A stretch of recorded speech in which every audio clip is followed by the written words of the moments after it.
যেটা হচ্ছে political science tuition teacher. আজকে আমি আলোচনা করব যে কার্ল মার্কস যে সমাজতন্ত্র গড়ে তুলতে চেয়েছিলেন বা মার্ক্সবাদে যে সমাজতন্ত্র গড়ে তোলার প্রচেষ্টা লক্ষ্য করা যায় এবং সেখান থেকে আশা করা হয়েছিল যে সাম্যবাদ প্রতিষ্ঠিত হবে, কিন্তু বাস্তবে আমার যেটা প্রমাণ করার বিষয় সেটা হচ্ছে বাস্তবে সমাজতন্ত্র থেকে সাম্যবাদ প্রতিষ্ঠিত হবার কোনো লক্ষণ চোখেই পড়েনি, বরঞ্চ সেটা অনেক বেশি টোটালিটেরিয়ান বা কর্তৃত্ববাদী বা সর্বগ্রাসিতাবাদী একটি রাষ্ট্রে পরিণত হয়েছিল।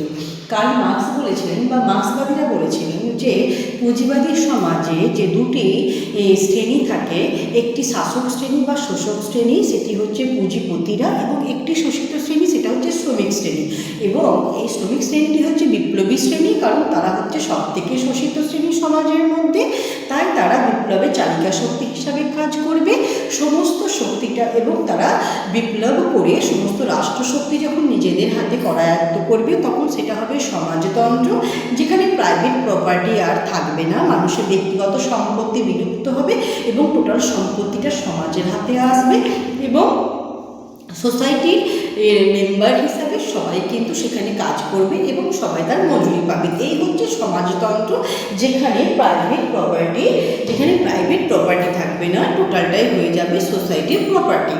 ঠিক আছে, হয়ে গেল এই পর্যন্ত, ঠিক আছে। এবার এই সমাজতন্ত্রেও কিন্তু দুটি সম্প্রদায় মানে দুটি শ্রেণী থাকবে, মালিক শ্রেণী এবং শ্রমিক শ্রেণী, কিন্তু পুঁজিবাদে রাষ্ট্র ক্ষমতা থাকবে মালিকের হাতে, কিন্তু সমাজতন্ত্রে রাষ্ট্র ক্ষমতা থাকবে শ্রমিকদের হাতে। যেহেতু শ্রমিক শ্রেণী হচ্ছে বিপ্লবী শ্রেণীর কাজ হচ্ছে এরা সমাজটিকে এগিয়ে নিয়ে যায়, সুতরাং সমাজটিকে এরা এগিয়ে নিয়ে এলো এবং সমাজটি ট্রান্সফার হলো পুঁজিবাদ থেকে সমাজতন্ত্রে। এই পর্যন্ত ঠিক আছে, কিন্তু যেখানে মার্ক্সবাদী তত্ত্বে থিওরিতে যেখানে বলা হচ্ছে যে এই অবস্থায় এতদিন পর্যন্ত রাষ্ট্রের কাজ ছিল সমাজের শ্রেণী শোষণটিকে টিকিয়ে রাখা, কিন্তু সমাজতন্ত্রে রাষ্ট্রের কাজ হবে সমাজ থেকে শ্রেণী শোষণকে দূর করা, এবং সমাজ থেকে শ্রেণী শোষণকে একটু একটু করে দূর করতে করতে একদিন সমাজে শ্রেণী শোষণ আর থাকবে না।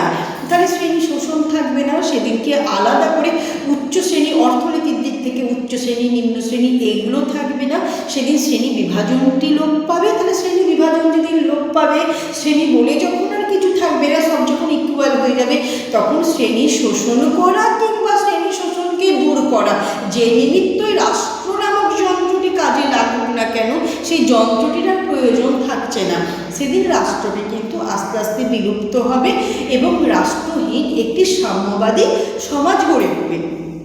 কিন্তু বাস্তবে আমরা জোসেফ স্টালিনের নেতৃত্বে আমরা সোভিয়েত ইউনিয়নকে দেখি, কিংবা মাও জেদুংয়ের নেতৃত্বে আমরা রিপাবলিক অফ চায়নাকে দেখি না কেন, আমরা কিন্তু সেখানে দেখেছি যে সেখানে রাষ্ট্র কিন্তু সমাজ থেকে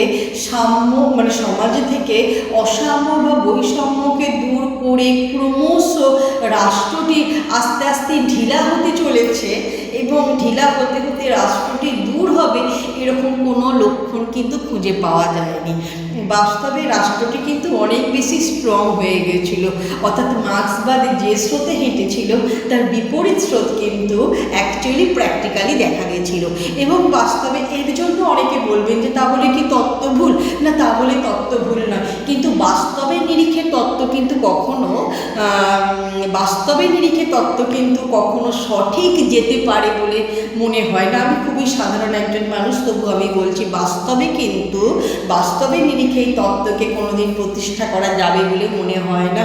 কারণ আমরা যদি ম্যাকিয়াভেলিকে দেখি, কিংবা আমরা যদি নিটসেকে দেখি, কিংবা আমরা যদি ট্রিটসেকে দেখি, তাহলে কিন্তু আমরা বলতে পারবো, তাতে যদি তত্ত্ব আমরা পড়ে থাকি, তাহলে কিন্তু আমরা সবসময় বলতে পারবো মানুষ হলো ক্ষমতালোভী, মানুষ হলো স্বার্থপর, মানুষ